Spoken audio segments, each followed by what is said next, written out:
Hello students, welcome to my channel biology guys. आज हम class 11 biology जिसका कि चैप्टर 4 एनिमल किंगडम के पार्ट नंबर 14 में फाइलम हेमिकॉर्डेटा को डिटेल में पढ़ेंगे। तो चलिए स्टार्ट करते हैं। Phylum Hemichordata. सबसे पहले अर्लियर जब स्टार्टिंग हुआ था फाइलम्स को डिवाइड करने में, तो इसे कंसिडर किया जाता था एज अ सब फाइलम अंडर कॉर्डेटा। कॉर्डेट्स के अंदर इनको एज अ सब फाइलम रखा गया था, पर अभी प्रेजेंट में इन्हें एक सेपरेट किंगडम में रखा गया है, नॉन कॉर्डेट्स में।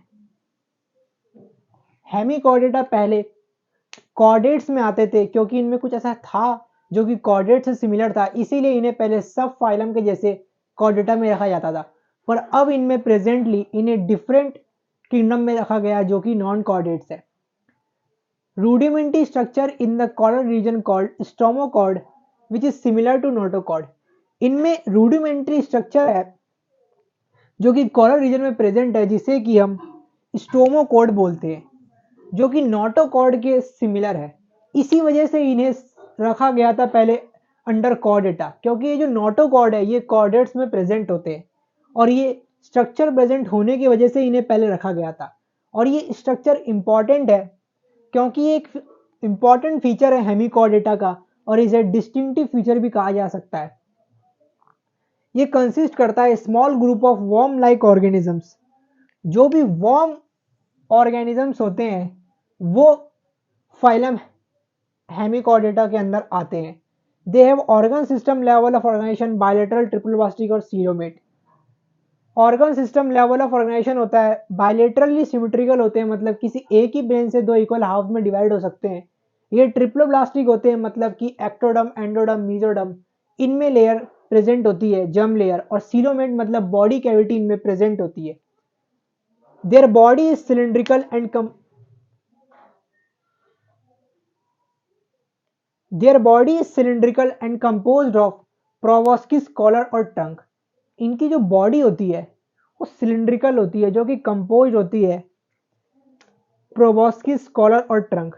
कुछ इस तरह का स्ट्रक्चर होता है।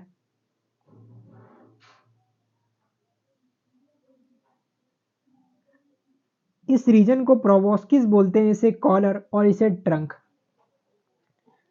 Circulatory system is of open type. Circulatory system इनमें ओपन टाइप होता है, मतलब कोई भी कैपिलरीज, आर्टरीज, वीन्स, इन डिफरेंट तरह के जो वेसल्स होते हैं ये प्रेजेंट नहीं होते हैं टिश्यू तक ब्लड को बाथ करने के लिए।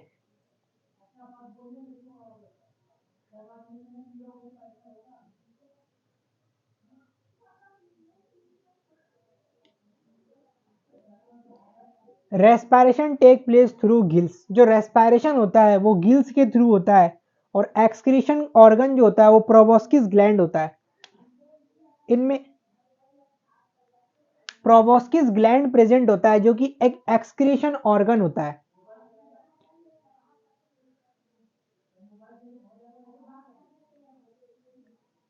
Sexes are separate, fertilization is external और डेवलपमेंट इज इनडायरेक्ट। सेक्सेस जो होते हैं वो सेपरेट होते हैं, मतलब डिफरेंट इंडिविजुअल स्पर्म और एग्स को प्रोड्यूस करते हैं। फर्टिलाइजेशन वो एक्सटर्नल होता है, मतलब बॉडी के बाहर, और डेवलपमेंट इनडायरेक्ट होता है। अब इनके एग्जांपल्स को इस सेंटेंस से याद किया जा सकता है। हेमाग्लोसा, हेमा का सिंपली मीन्स हेमिकॉर्डेटा। ग्लोसा के इसके सिर्फ दो ही एग्जांपल है, जो कि है बेलेनोग्लोसस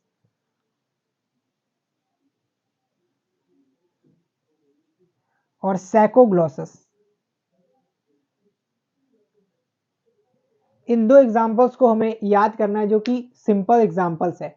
तो यहाँ पर हमारे जो नॉन कॉर्डेट्स है वो खत्म होते हैं। नेक्स्ट लेक्चर जो हमारा होगा वो फाइलम कॉर्डेटा पर होगा। तो अगर आपको मेरे लेक्चर पसंद आया तो लाइक करें और सब्सक्राइब करें और अपने फ्रेंड्स के साथ शेयर करें, और मेरे चैनल का प्रेस कर दे बेल आइकन, जिससे कि आपको मेरे सारे लेक्चर्स का नोटिफिकेशन मिल सके। अगर आपको मेरी वीडियोस पसंद आ रही है तो कमेंट करें। Thank you.